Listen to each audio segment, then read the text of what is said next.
Hi, my name is Diogo and I'm a senior iOS engineer at FARFETCH, and welcome to another episode of FARFETCH MOBCAST, a series of videos where we share our findings with the mobile community. Alongside me today is Elliot. Hi everyone, I'm Elliot Sokol, Principal Product Manager for Native Apps at FARFETCH. Today, we're going to take a trip down memory lane and show you how the iMessage extension of our iOS app came to be. Throughout this story, we'll showcase how engineering and product collaborate together to make better decisions, scale our teams, and deliver a performance-oriented experience to our customers. Hopefully, by the end of this mobcast, you can glean some takeaways on the various different angles you can approach decision making from a product performance perspective. Alright, so let's start at the beginning. Now, it might seem a little strange when we think about it, but there was a time when FARFETCH wasn't so big, and the mobile domain in particular was nothing more than a small cluster of people. Our journey started way back in the summer of 2015, when FARFETCH decided to invest in creating native mobile apps for its e-commerce business.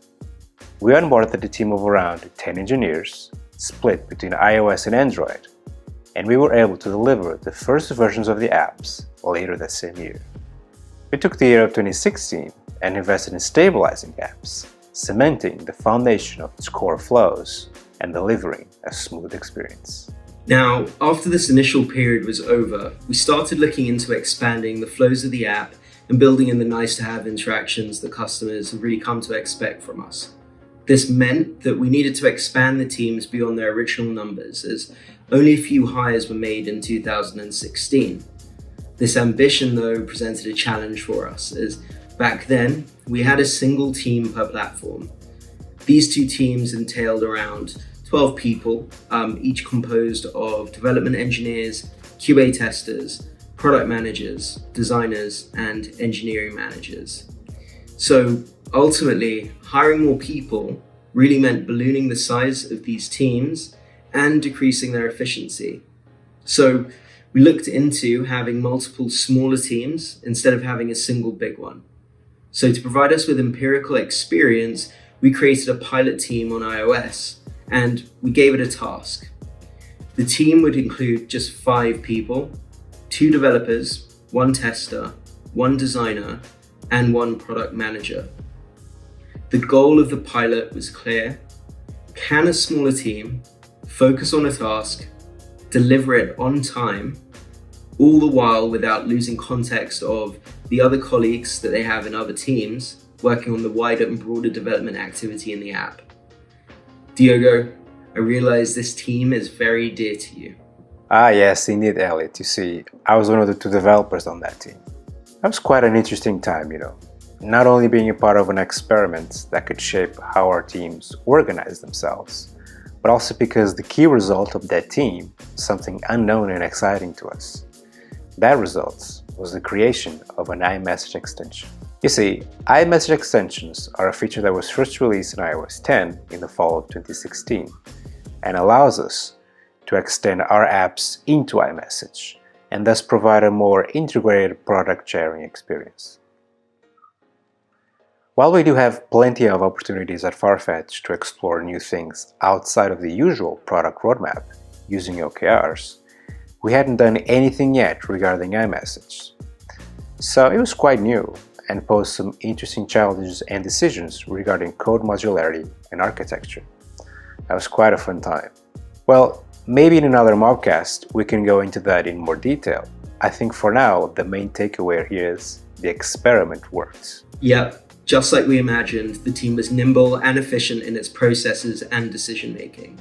And it was such a positive outcome that we shipped the iMessage extension in our app and actually ended up adopting this style of team for the rest of the mobile cluster, even to this day.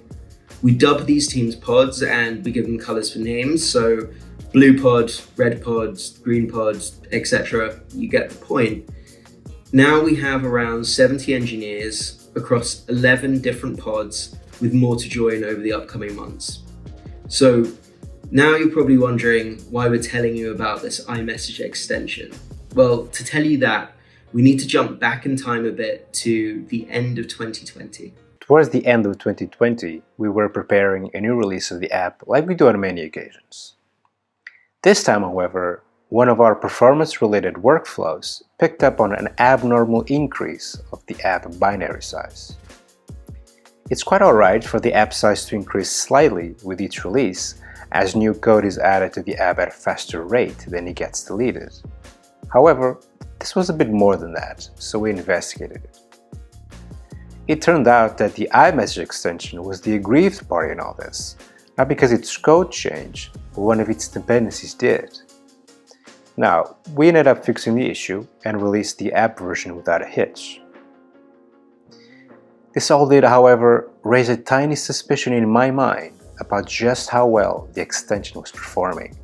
So, I fired a Slack to Elliot regarding this, and we agreed that we should take a look at the iMessage extension once again. That's right. The extension had been implemented for quite a few years, and while it's worthwhile bearing in mind that at the time this feature presented an opportunity for us to really innovate and gain a deeper level of integration on iOS, this feature was really the byproduct of us understanding whether we could operationalize a new and more scalable team structure, one that could accommodate our need for growth in the years to come. Fortunately, the end result was a success for us in terms of finding the right type of team structure that would enable us to scale more effectively. And in fact, the proof of this being a worthwhile exercise is that we're still using this team structure years later today.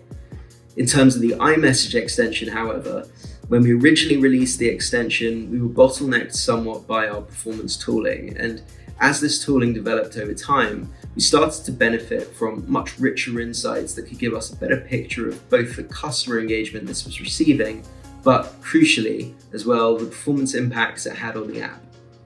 When we started to look at the most important metrics for the extension, we started to see a trend that told us a few things. So, firstly, out of the customers that saw the iMessage extension, we could see that only a relatively small percentage of customers were actually engaging with it. Out of the small cohort of customers that was engaging, engagement was steadily decreasing over time.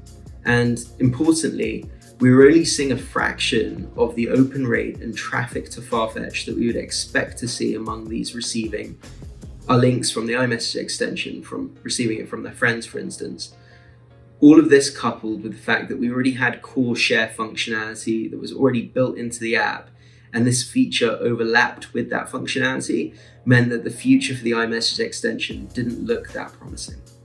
Yes, Elliot, the performance stats weren't so hot either. Even though the user experience of the extension isn't very complex, it still requires quite a bit of code, and all that code is compiled separately from the app itself. This means the impact on the overall binary size is significant. Now, you might be wondering, how do we quantify this impact? At FARFETCH, performance is a first-class citizen. Whether it's app size, app launch, screen performance, network load, project build times, CI, and other things, we strive to always have a concrete idea of the health of our app and project. My colleague Gonçalo Alvarez wrote a series of blog posts detailing how some of these workflows exist in FARFETCH, and I definitely recommend you check them out if you want to know more. In this particular case, it was our app size workflow that warned us that the iMessage extension was perhaps taking too much size. You see, there's a direct correlation between app size and app installs. According to segments, each megabyte has a quantifiable variable impact on app installs. Assuming a baseline for our app size, as well as an estimation of our user base for the past few months, we're able to predict just how many installs we'll gain or lose as we change the app size in each release. And from there, we can quantify those installs into actual revenue. So, after compiling these stats, Elliot and I got together and we debated what to do. Yes, it became obvious pretty quickly that a change was needed.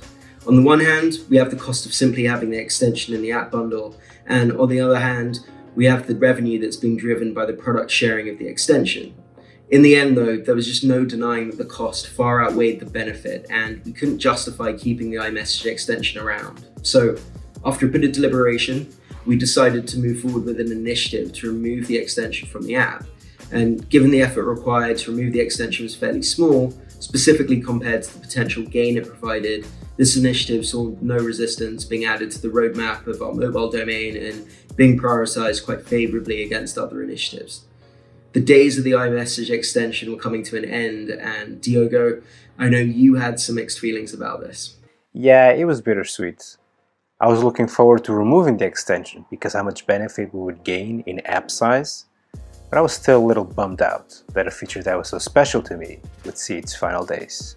Anyway, that's the story, the beginning and end of that iMessage extension. We wanted to share that story not because it's terribly interesting, but because it highlights a level of cooperation and collaboration that makes us proud. Couldn't agree more, Diogo.